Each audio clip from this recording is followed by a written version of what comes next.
दोस्तों, अगर इस कहानी का पहला भाग आपने अभी तक नहीं देखा है तो वीडियो के डिस्क्रिप्शन में इसका लिंक दे दिया गया है। आप सबसे पहले इसके पहले भाग को सुने और उसके बाद इस दूसरे भाग में आपको बेहद मजा आने वाला है। तो दोस्तों, पहले भाग में आपने देखा कि शंभू काका की मौत हो चुकी थी और गिरीश अपने ही घर में मतलब उस हवेली में फंस चुका था। उसके बाद से गिरीश ने सभी को साथ में लेकर के एक कमरे में बंद कर लिया। रात में उस वीरान हवेली में पड़ी एक इंसानी लाश से माहौल बेहद डरावना हो चुका था। सब डरे हुए थे। स्टेलिना अपने बच्चों को खुद से चिपकाए हुए डरी और असमंजस में थी। उसे कुछ भी समझ में नहीं आ रहा था कि ये क्या और क्यों हो रहा है। रमेश और गिरीश भी बहुत ज्यादा घबराए हुए थे। तभी उन्हें बाहर से दरवाजा टूटने की आवाज सुनाई देती है। गिरीश ने कमरे की खिड़की से बाहर देखा तो हवेली का मेन गेट तोड़ करके खोला गया था। ऐसा लग रहा था जो किसी आम इंसान के बस की बात नहीं थी। उसने देखा कि गेट से एक लहूलुहान औरत अपने पैर को घसीटते हुए शंभू की लाश की ओर बढ़ रही थी। वो औरत कोई और नहीं, उसी पुराने बरगद की चुड़ैल थी। उसने शंभू काका का एक हाथ पकड़ा और उसे घसीटते हुए बाहर ले गई पूरे बेरहम तरीके से। दृश्य बड़ा ही डरावना हो चला था। लाश के खून से जमीन पर घसीटने के निशान बन गए थे। गिरीश ऐसा खौफनाक दृश्य देखकर डर से बेहाल हो गया था। चुड़ैल के जाने के बाद एक जोरदार हवा का झोंका आया और बैठक में रखी सारी मोमबत्तियां बुझ जाती हैं। एक डरावनी सी हंसी पूरी हवेली में गूंज उठती है जो उस चुड़ैल की मौजूदगी का अंदेशा दे रही थी। रमेश और गिरीश बुरी तरह से कांप गए और भागकर बेड पर एक साथ बैठ गए। उनके साथ में बच्चे और स्टेलिना भी चिपके हुए थे। लेकिन कुछ ही देर बाद उसी कमरे में रखी अलमारी से कोई कांच की चीज नीचे टूट करके गिर गई। चूंकि अंधेरा था, दिख तो कुछ रहा ही नहीं था। बच्चों की चीख निकल पड़ी और रमेश और गिरीश भी कांप गए। सभी डर करके भगवान का नाम लेने लगे। उस अंधेरे में अलमारी का डोर खुलने की आवाज सुनाई दी तो रमेश ने अपने फोन की फ्लैश लाइट ऑन कर दी। फ्लैश लाइट में सबको जो भी दिखा वो बेहद खौफनाक और डरा देने वाला था। अलमारी के निचले हिस्से से वही चुड़ैल जो उनको बाहर दिख रही थी, उसका सर बाहर निकल रहा था। उसके बाद से हाथ और फिर पिछला हिस्सा वह रेंगती हुई उन सब की तरफ बढ़ने लगी।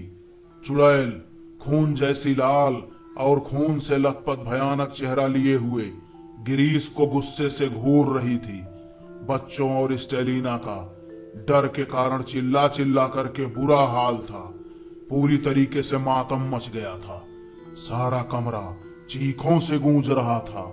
लेकिन वह चुड़ैल लगातार रेंगती हुई उनकी ओर बढ़ रही थी। उनकी ओर बढ़ रही चुड़ैल अचानक से रुक जाती है। उसके चेहरे पर गुस्सा की जगह डर दिखाई देने लगता है।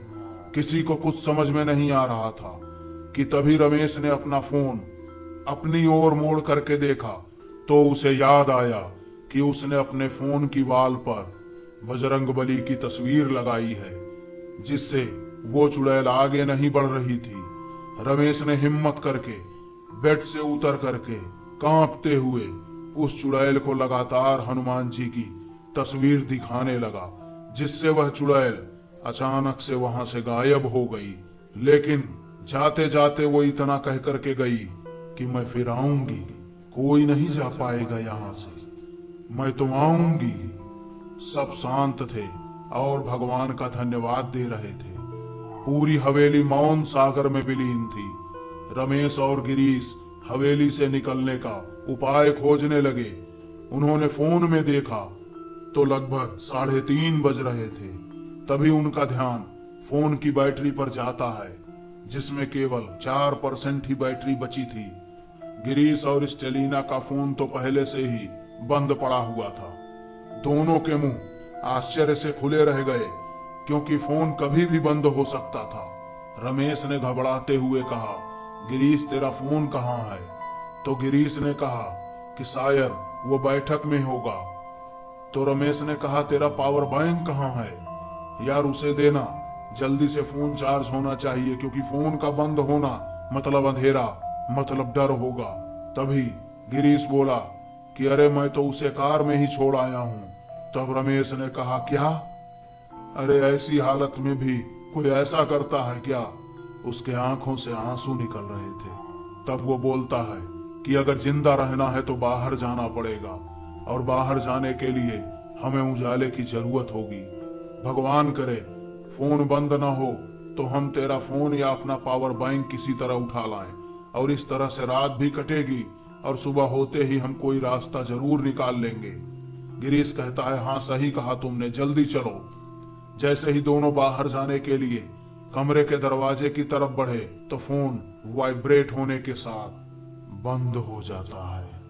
सभी कांप उठते हैं। बच्चों ने डर से रोना शुरू कर दिया। रमेश और गिरीश भी डर से दबे पांव बेड पर पहुंच गए। अब हवेली में फिर से सन्नाटा पसरा हुआ था। कुछ देर बाद हवेली के मेन हॉल में कुछ हलचल होती है। सभी पसीने में तरोतर थे। पांव की आहट मेन हॉल से उनके कमरे तक आकर के रुक जाती है। सभी का डर से बुरा हाल हो रहा था। सब भगवान को याद कर रहे थे। तभी उन सब का बेड जोर से हिलने लगता है और अचानक से हवा में उठता है और तेज आवाज के साथ नीचे गिर पड़ता है। सभी चीख कर कमरे में बिखर जाते हैं और खुद को छुपाने लगते हैं। सारे कमरे में भयंकर आवाजें गूंजने लगती हैं, और इन्हीं आवाजों में एक आवाज थी रूबी की, जो वास्तव में उस चुड़ैल के शिकंजे में आ गई थी। बोलती है, पापा मुझे बचा लो, मुझे कोई खींच रहा है, मुझे बचाओ। उस कमरे का गेट जो अंदर से लॉक था वह एक जोरदार आवाज के साथ खुला, और रूबी रोती और चीखती हुई घसीटते हुए निकल गई। उसके बाल उस चुड़ैल के हाथ में थे, मगर अंधेरे के कारण बहुत साफ दिख नहीं रहा था। गिरीश ने कहा, रूबी बेटा कहाँ हो तुम? रमेश दौड़कर जैसे ही कमरे से बाहर निकलकर हवेली के गेट पर पहुंचने वाला था तो सीढ़ी से फिसल करके गिर जाता है, और उसके हाथ किसी फुटबॉल जैसी चीज पर पड़ते हैं। उसे जब वह टटोल करके देखता है तो पाया कि वह किसी भीगे हुए पदार्थ में या किसी तरल चीज में है। तभी उसका हाथ उसके बालों पर पड़ा तो उसकी चीख निकल पड़ी, क्योंकि वह कोई फुटबॉल या कोई पानी नहीं था, शंभू का सर था। उसके बाल छोटे थे। वह भागता हुआ उसी कमरे में जा पहुंचा जहां उसने देखा कि स्टेलिना बेहोश हो चुकी थी। गिरीश भी घुटनों के बल बैठकर रोने लगा। रमेश ने बच्चे को संभाला और चारों ओर देखने लगा। तभी रूबी की आवाज आती है, अब कोई नहीं बचेगा, सब मारे जाएंगे शंभू की तरह। रमेश कहता है, रूबी कहाँ हो बेटा, कहाँ हो? तब तक सूर्य की किरणों की लालिमा चारों तरफ फैल चुकी थी। मौसम रोजाना की तरह खुशनुमा था, मगर गिरीश की फैमिली के लिए वह काफी बुरा और दहशत से भरा हुआ था। सभी कमरे से बाहर निकलते हैं तो उन्होंने देखा कि मेन हॉल में फर्श पर खून बिखरा पड़ा है, जो शंभू काका का था। सब डरते हुए बाहर पहुंचते हैं तो देखते हैं कि शंभू के शरीर को बेरहमी से छत बिछत किया गया था। ये सब देखकर स्टेलिना और पीयूष को उल्टियां होने लगती हैं। सबने कई प्रयास किए और उसके बाद हालात पर काबू पाने की कोशिश की, मगर सबकी हालत गंभीर होती जा रही थी। सभी पागलों की तरह रूबी को ढूंढ रहे थे। गिरीश को कुछ याद आया और वह दौड़ता हुआ उस बरगद के पेड़ के पास पहुंचा, और उसने वहां देखा कि रूबी बेहोश हालत में पड़ी हुई है। गिरीश दौड़कर वहां पहुंचा और उसे गले लगाकर फूट फूट करके रोने लगा। रूबी भी होश में आने लगी और अपने पापा के गले लग करके रोने लगी। सभी वहां पहुंच जाते हैं और रूबी को सही हालत में देख करके उनका मन शांत और उन्हें थोड़ी तसल्ली होती है। गिरीश रूबी को उठाकर जैसे ही हवेली की ओर मुड़ा तो उसे रमेश की आवाज सुनाई दी। तो उसने मुड़कर देखा तो पाया कि रमेश बरगद पर लटका हुआ है और उसके गले में बरगद की जड़ों से फांसी लगी हुई है और वह छटपटा रहा था। गिरीश दौड़कर उसके पास पहुंचा और उसे छुड़ाने की कोशिश करने लगा। जैसे ही गिरीश की निगाह बरगद के पेड़ के ऊपर गई तो चीख कर नीचे गिर पड़ा, क्योंकि ऊपर वही खौफनाक चेहरे वाली चुड़ैल बैठी हुई मुस्कुरा रही थी। इधर रमेश जिंदगी और मौत की लड़ाई में हार जाता है। उसकी सारी हलचलें बंद हो चुकी थी। गिरीश खड़ा होकर सबको साथ लेकर हवेली की तरफ दौड़ा। गिरीश ने सबको कार में बैठाया और कहा, तुम लोग यहीं पर बैठना जब तक मैं वापस ना आ जाऊं। तभी रूबी कहती है, आप कहाँ जा रहे हैं? पापा अंदर आ जाइए, अकेले मत जाइए। पापा अंदर आ जाइए, अकेले मत जाइए, कहीं मत जाइए। गिरीश कहता है, मुझे कुछ नहीं होगा, पहले मेरी बात सुनो। कार को अंदर से लॉक कर लो और जब तक मैं ना कहूं तब तक कार से बाहर मत निकलना। गिरीश हवेली के सामने वाले रास्ते पर दौड़ता हुआ चला गया। स्टेलिना और बच्चे बेहद डरे और सहमे हुए कार में बैठे थे। बड़ा आश्चर्य तो ये था कि रात से जो रमेश उनके साथ था, आखिरकार वो कौन था, क्योंकि उनके सामने ही रमेश उस पेड़ पर लटका हुआ मर चुका था। सच्चाई तो ये थी कि रमेश जब रात में बाहर निकला था तो उसकी उसी समय मौत हो चुकी थी और वह बरगद पर लटकता हुआ सुबह मिला था। और रमेश की जगह उनके साथ जो था वो कोई और नहीं, वही चुड़ैल थी जो रमेश के रूप में उनके साथ थी। और दूसरी तरफ कार में शिव जी की मूर्ति रखी थी जिससे चुड़ैल उसमें आ नहीं सकती थी। कुछ मिनटों बाद जोर की हवा चली और कुछ देर बाद रुक गई। धूल की वजह से कार में से कुछ नहीं दिख रहा था। हवा धीमी हुई तो कार के विंडो ग्लास पर स्क्रैच के निशान थे, जैसे किसी नुकीली चीज से खरोचे गए हों। उस निशानों में खून भी लगा हुआ था, जिससे जाहिर होता था कि चुड़ैल उनके आसपास ही है। तभी कार की छत से किसी के रेंगने की आवाज आई और देखते ही देखते सामने से वही भयानक चेहरे वाली औरत का चेहरा उन्हें दिखाई दिया, जिससे कार का आगे वाला ग्लास खून से लाल हो रहा था। ये सब देखकर सभी चीख कर एक दूसरे से चिपक कर बैठकर रोने लगे। फिर सब शांत हो गया। सबने देखा गिरीश एक तांत्रिक के साथ आ रहा है। गिरीश सभी को अपने साथ लेकर हवेली की बैठक में पहुंच गया। तब वो तांत्रिक कहता है कि ये बहुत ही खतरनाक आत्मा है। ये कई वर्षों से बंधक होने के कारण, अपना बदला न ले पाने के कारण बहुत गुस्से में है और इसका गुस्सा इसको ज्यादा ताकतवर बनाता है। इसे आजाद करना तुम लोगों की मूर्खता है। गिरीश कहता है, कुछ कीजिए ना स्वामी जी। तब वो कहते हैं, कर ही तो रहा हूं। ये आत्मा कितनी भी खतरनाक हो, उसे मैं पहले की तरह ही बंधक बना करके मानूंगा। और उसी समय गिरीश स्टेलिना को एक तरफ ले जाकर के कहता है कि ये स्वामी जी हैं, जैसा कहते हैं वैसा करो। स्वामी जी बोलते हैं, ये लो रक्षा सूत्र, इसे सबकी कलाई पर बांध दो, जिससे वह नापाक रूह किसी का कुछ नहीं बिगाड़ सकती। और गिरीश ने सबके हाथ में वह धागा बांध दिया। उसने देखा कि रूबी वहां नहीं है।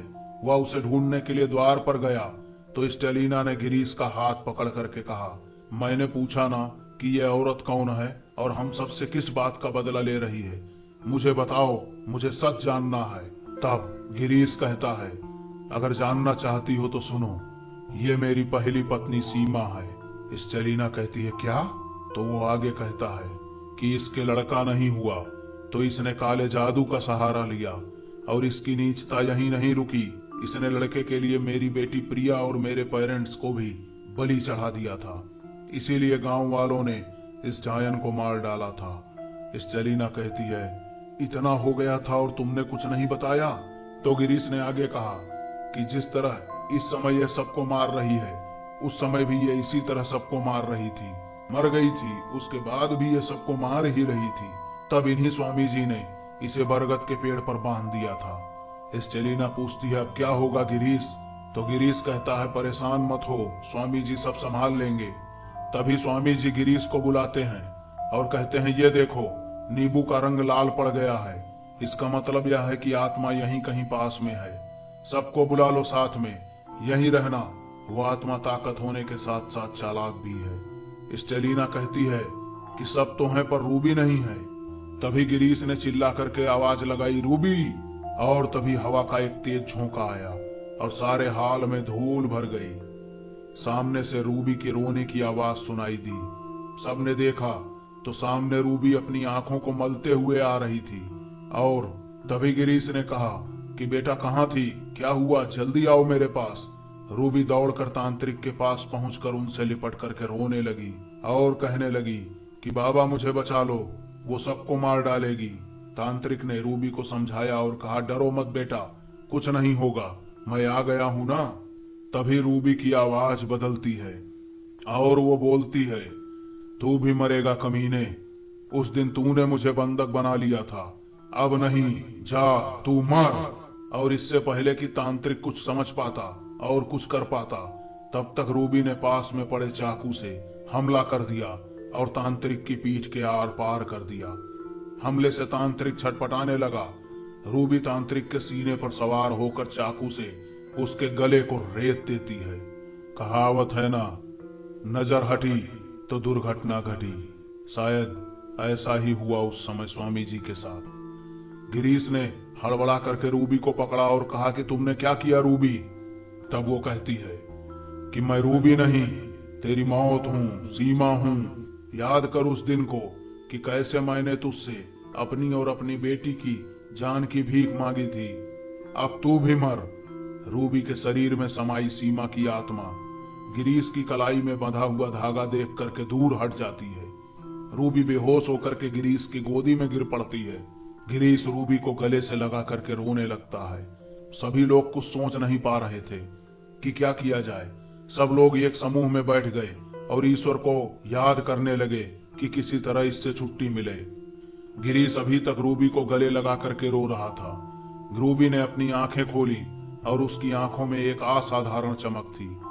उसने हल्की मुस्कान से चाकू फिर से उठा लिया और गिरीश की उस कलाई पर हमला कर दिया जिस पर वह धागा बंधा हुआ था, और उसी पल धागा कट करके अलग हो जाता है।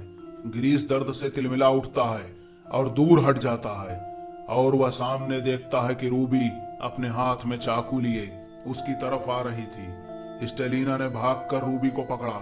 उसकी कलाई में बंधे धागे के स्पर्श से सीमा की आत्मा निकल गई और रूबी बेहोश होकर के दोबारा स्टेलिना के बाहों में गिर पड़ी। उसी वक्त गिरीश की चीख सुनाई दी और स्टेलिना ने देखा कि चुड़ैल गिरीश के पैर पकड़कर उसे बाहर खींच करके ले जा रही है। सभी बच्चे और स्टेलिना रोते हुए गिरीश को छुड़ाने के लिए भागे। उन्होंने देखा कि चुड़ैल गिरीश को बरगद के पेड़ के पास ले गई। सभी वहां पर पहुंचकर देखते हैं कि गिरीश बरगद की जड़ों से जकड़ा हुआ था और चुड़ैल उसके गले को अपने खूनी नाखूनों से काटना चाहती थी। तभी स्टेलिना ने रोते हुए कहा, रुको, मेरे पति और मेरे परिवार को माफ कर दो। हम सब ने तुम्हारा क्या बिगाड़ा है? भगवान तुम्हें ऐसे नीच काम के लिए कभी माफ नहीं करेगा। स्टेलिना की बात सुनकर चुड़ैल ने अपनी अंगारों जैसी आंख और ज्यादा लाल करते हुए स्टेलिना की ओर देखा और उसने कहा कि मैंने कौन सा नीच काम किया है? तुझे क्या पता, तू भी मेरी तरह ही भोली है। इसी ने किया है सारा नीच काम। सुनना है तो सुन। मेरे पापा के पास बहुत सारी जायदाद थी, तो इसने उनको फंसाकर मुझसे शादी कर ली, और जब मैं इसको औलाद के रूप में लड़का न दे पाई तो इसने उस ढोंगी स्वामी के साथ मिलकर घिनौनी चाल चली और उसे मेरे पास भेजा और कहलवाया कि मैं एक पूजा करूंगा जिससे मेरे अगली संतान लड़का होगी। और इसी तरह मुझे बेहोश करके इसने मेरी बेटी को मारकर मेरे पास रख दिया और खून में भीगी कटार मेरे पास रख दी और सारे गांव वालों को मेरे पास बुला लाया। और गांव वालों के शोर से जब मुझे होश आया तो मैंने देखा कि मेरे जिगर के टुकड़े को किसी ने बेरहमी से मार दिया है, जिससे मैं पागल सी हो गई। गांव वालों ने समझा कि मैं बेटे के लिए पागल हो गई। जिससे मैंने अपनी बेटी की बलि दे दी है। गांव वालों ने मेरी एक बात भी नहीं मानी और मुझे पीट पीट करके मार डाला और इसने मुझे जला दिया। चुड़ैल की आंखों में गुस्सा की जगह इस समय दर्द दिख रहा था। स्टेलिना भी रोने लगती है और कहती है, मुझे माफ कर दो सीमा, मुझसे गलती हो गई। अब गिरीश की घिनौनी हरकत सबके सामने आ चुकी थी। तभी चुड़ैल गिरीश से कहती है कि अब देख, अपने सामने अपनी औलाद को मरते हुए देखना कितना दर्द भरा होता है। और कहती है, सुन, तेरी माँ को मैंने ही चूल्हे में सर दे करके मारा था। तेरे बाप को और स्वामी के बेटे को मैंने इसी बरगद के पेड़ पर मारा था, लेकिन तू अभी बचा है। और इतना कहकर चुड़ैल रूबी पीयूष की तरफ बढ़ने लगती है। तब गिरीश कहता है, रुक जाओ सीमा, तुम्हें किसी की जान लेनी है तो मेरी ले लो, लेकिन मेरे बच्चों को छोड़ दो। तब वो कहती है, प्यार बहुत आ रहा है। मेरी प्रिया के बारे में ऐसा सोचा होता तो शायद आज ये स्थिति ही नहीं आई होती। मैं तेरे पूरे वंश का सर्वनाश कर दूंगी। और इतना कहते ही चुड़ैल ने अपने तेज खूनी नाखूनों से गिरीश का गला काट दिया, जिससे गिरीश की तड़प करके मौत हो गई। और उसके तुरंत बाद चुड़ैल ने स्टेलिना का गला दबाते हुए कहा कि अब तू मरने के लिए तैयार हो जा। स्टेलिना की सांसें रुकने लगी और आंखों से आंसू आने लगे।